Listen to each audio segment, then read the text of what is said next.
dobry wszystkim, witam Was bardzo serdecznie w kolejnym odcinku z serii Exact Drive Interviews, w którym rozmawiamy z osobami, które są ważne, niezbędne, interesujące, ciekawe.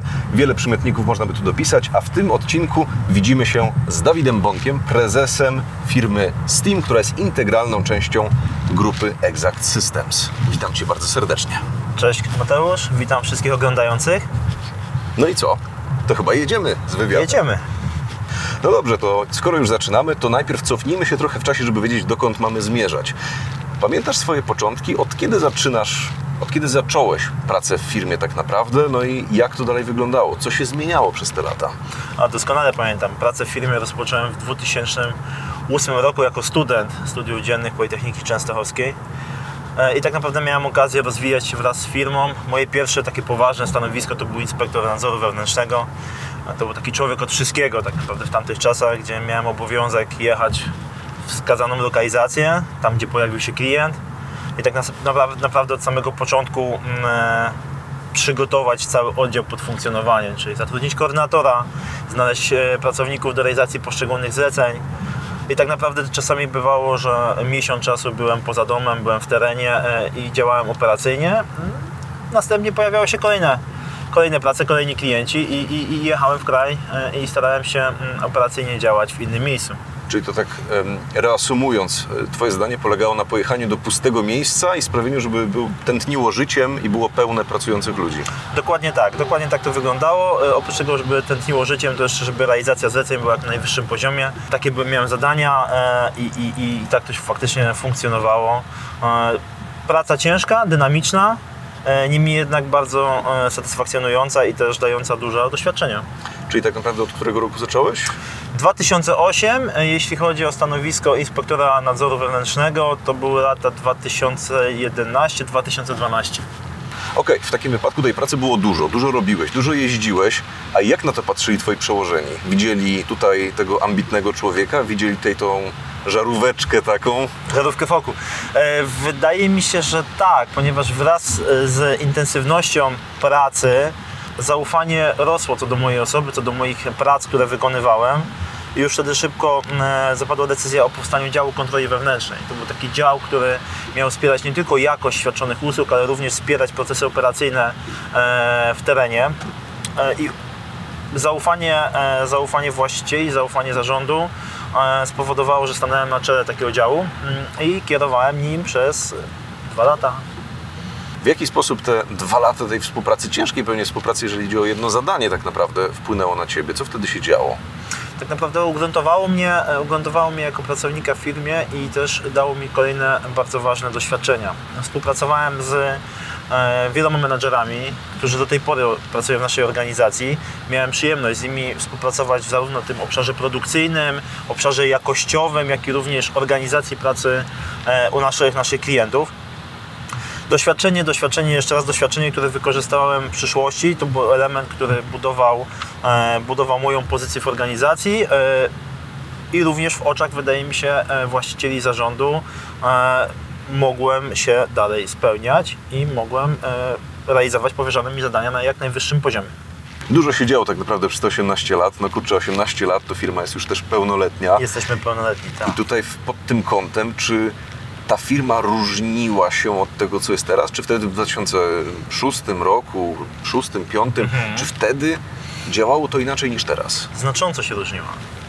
Tak naprawdę początki naszej firmy to był 1-2 klientów, którzy świadczyliśmy usługi outsourcingowe na terenie naszego kraju. Tak? To była grupa nieliczna osób, to może 30-40 osób, które realizowały zlecenia u naszych klientów. I trzymaliśmy się tak naprawdę jednej branży, była to branża automotive. Obecnie tych pracowników mamy znacząco więcej, bo to jest liczba blisko 1500 pracowników w skali dnia, które realizuje dla nas pracę na terenie naszego kraju. W tak zwanym międzyczasie mieliśmy też okazję zmienić troszeczkę wizualną stronę naszej firmy. Przeszliśmy taki rebranding, gdzie zmieniliśmy nazwę z Automotive Assembly System na AAS, po prostu ją skróciliśmy, zmieniliśmy też kolory. Obecnie jesteśmy z teamem, jesteśmy po nie tyle trudnym, co bardzo ciekawym, intensywnym czasie rebrandingu. to coś nowego, to nowa świeżość, to coś, co chcemy dać również naszym klientom, taką prostotę. Takiego pracownika od A do S, tak? Który jest samodzielny, stabilny i też stara się w jak najlepszym stopniu realizować nasze zlecenia. Wydaje mi się, że też fajna będzie zmiana troszeczkę barw, ponieważ ten niebieski kolor już wcześniej, który towarzyszył nam przy AS-ie, już odchodzi, a pomarańczowy kolor się bardziej chyba rzuca w oczy i wydaje mi się, że Steam z pomarańczowymi kolorami to będzie ten element, który też będzie dobrze odbierany przez naszych klientów. Będzie bardziej żywo, energicznie. Dokładnie tak, jak najbardziej tak. To jest kolor, który jest żywy, jest energiczny, który daje nam pewnego rodzaju świeżość i wydaje mi się też, co dla nas ważne, rozpoznawalność. Czym takie zarządzanie samą firmą się różni od na przykład zarządzania małym zespołem, działem, grupą? No mamy w końcu jednak całą spółkę. Różni się bardzo. Tak naprawdę to też jest uzależnione od tego, jak duża jest spółka. Początki naszej historii pokazywały, że tak naprawdę musimy się budować od samego początku i zarządzaniem mniejszą ilością osób, zarządzaniem mniejszą ilością działów i nierozproszonym zespołem pracowników jest dużo prostsze. Nie ukrywam, jest to łatwiejsze do tego, żeby tym zarządzić, łatwiej też można doradzić, łatwiej można skonsultować. W momencie, kiedy firma się rozrasta, firma potrzebuje dodatkowego wsparcia, tak naprawdę liczysz również na menadżerów, którzy Ciebie wspierają. Liczysz nie tylko na swoje doświadczenie, ale również na team, który budujesz już od samego początku i tak naprawdę na bazie zaufania do tych ludzi jesteś w stanie kierować organizacją. Poruszyłeś, Dawidzie, tutaj takie know-how tak naprawdę, jak to robić. Ale jakie są takie skille, te umiejętności, które widzisz u siebie albo widzisz u osób, które mają się zajmować takim zarządzaniem? Co się przydaje? Odporność na stres przede wszystkim.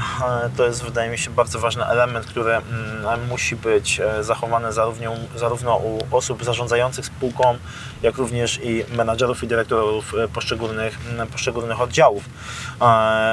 Bez tego tak naprawdę nie są w stanie prowadzić biznesu. Szeroko rozumiane doświadczenie, które nabywa się również latami, ale również podejściem i umiejętnościami. Dodałbym również do tego wszystkiego zaangażowanie, ponieważ ja jako młody człowiek rozpocząłem pracę w tej organizacji, miałem przyjemność uczyć się razem z organizacją i zdobywać doświadczenie na różnych stanowiskach. Z tego względu, że firma rozwijała się razem ze mną, ja się rozwijałem z firmą.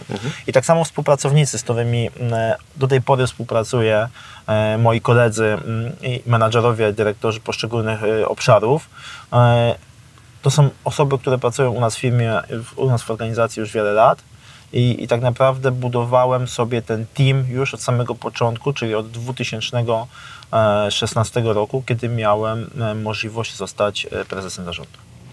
No cóż, tyle zarządzania to i tyle lat pracy, a tyle lat pracy to pewnie i były takie momenty, w których firma musiała się zastanowić nad czymś, coś zmienić. No i jedną z takich zmian jest dalej rebranding, tak? Czyli zaczynając od Automotive Assembly Systems, aż do teraz, do najnowszego Steama. Jak to wyglądało? Co pamiętasz z takich zmian? Faktycznie rozpoczęliśmy w 2006 pod nazwą Automotive Assembly Systems. W tak zwanym międzyczasie mieliśmy okazję przejść drobny rebranding, skróciliśmy nazwę na AAS, zmieniliśmy również kolorystykę na bardziej przystępną w kolorach niebieskich, biały i niebieski.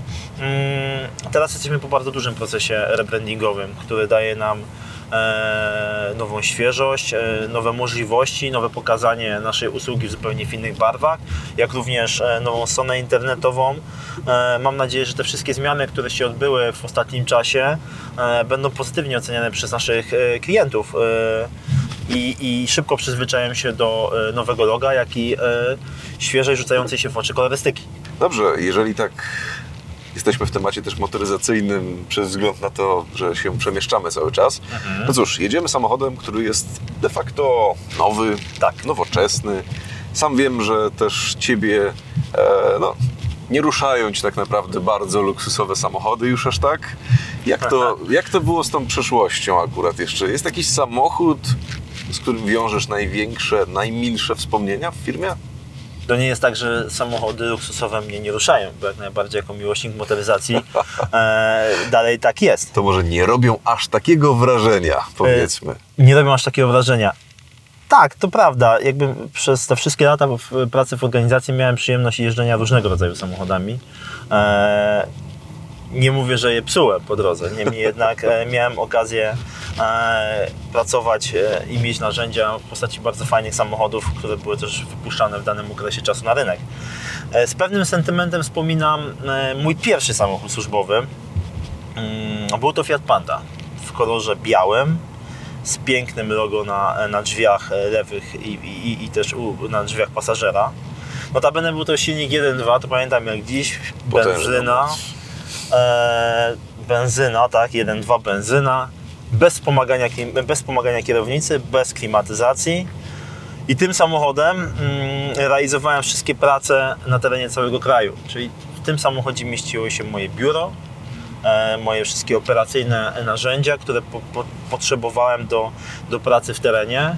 Także proszę mi wierzyć, Fiat Panda to było najbardziej pakowne auto, jakie sobie mogłem wtedy tylko wyobrazić. Sztos samochód po prostu. Sztos samochód, tak, wszyscy się troszeczkę śmiali, że samochód służbowy to jakby najlepszy samochód, ponieważ podjedzie pod metrowy krawężnik. Nigdy tak nie było. Nigdy tak nie było. Każdy samochód traktowałem, jakby to był mój prywatny, a z tym Fiatem Panda faktycznie spędziłem bardzo dużo czasu.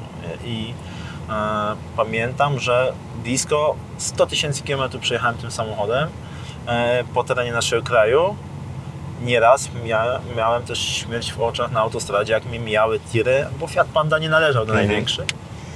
Ale bardzo przyjemnie wspominam ten czas i nie powiem, że do niego wrócę.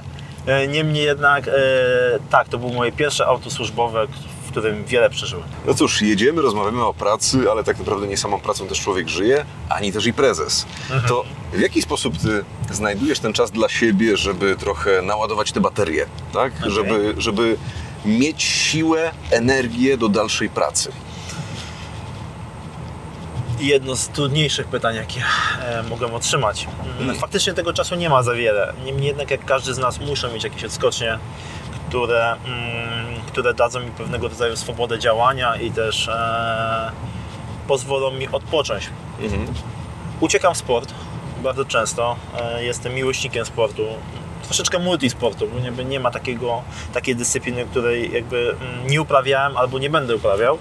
Niemniej jednak bieganie, koszykówka, czy też jeszcze kilka lat temu zajęcia bokserskie to było coś, co starałem się robić dosyć na bieżąco. Sport to jest dla mnie taki moment, kiedy mogę się uspokoić, mogę się wyluzować, mogę zapomnieć o trudach codziennej pracy, o tym zmęczeniu. I to jest ten czas, kiedy jest tylko dla mnie. Bardzo ważnym elementem dla mnie jest rodzina i moja żona, moje dzieci i ten czas spędzony z nimi to też jest taki element, który już doładowuje mi do końca te baterie i pozwala mi w spokoju wrócić do pracy i realizować jakieś dodatkowe prace, dodatkowe zlecenia, albo przynajmniej skupić się na codziennych obowiązkach. Także stawiam na sport, stawiam na rodzinę. No i oczywiście jak każdy inny też wakacje spędzamy dosyć aktywnie, starając się podróżować po kraju. Także to jest ten moment, kiedy ładuję baterię, zbieram siły. Co prawda moi koledzy, dyrektorowie poszczególnych obszarów, poszczególnych działów zawsze się boją, kiedy wracam z urlopu. Nie kiedy wyjeżdżasz, tylko kiedy wracasz. Tylko jak wracam, wtedy wracam pełni sił, z nowymi pomysłami, no i ktoś to musi zrealizować. Nie ma czasu wtedy niestety na nudę już. Nie, już wtedy nie. To jest ten czas jeszcze bardziej intensywny, ale to chyba jest właśnie o to chodzi, nie? Że jak już się człowiek odpocznie, ma spokojną głowę, ma nowe pomysły, to trzeba się nimi dzielić, żeby dalej się rozwijać i rozwijać organizację. Dobrze, Dawidzie, rozmawialiśmy o tej przeszłości, jak to wyglądało, o tych zmianach w międzyczasie, które się działy, ale też i o tym, jak te baterie można naładować, żeby się solidniej pracowało. Tak, pod kątem tej pracy popatrzmy na przyszłość. Zerknijmy na ten horyzont i powiedz mi, co tam się maluje dla Steamu? Czy Steam ma już jakieś plany, czy Coś już masz na No celu? wszystkiego nie będziemy tutaj zdradzać. Na pewno to, co się maluje, to piękny pomarańczowy kolor Steama z nową świeżością i z nowymi propozycjami. Oczywiście, no, jakby nie byłbym sobą, jakbym nie miał jakichś planów, marzeń, organizacji i tego, co chcielibyśmy się spełnić. Chcielibyśmy, żeby Steam stał się firmą międzynarodową i działał na rynkach Europy. Jesteśmy do tego przygotowani, potrafimy to zrobić. Wydaje mi się, że nasza usługa również jest potrzebna tak samo w krajach z zachodniej Europy, jak i w Polsce. Więc to są moje marzenia, ale wydaje mi się, że też cele, bo z marzeń się robi cele, które należy realizować. A tym Steamowym teamem, który mam obecnie, jesteśmy w stanie to zrealizować. W takim wypadku, Dawidzie, bardzo dziękuję Ci za rozmowę. Ja również dziękuję. Gościem Exact Drive Interviews był w dzisiejszym odcinku Dawid Bąk, prezes Steam. Szerokości.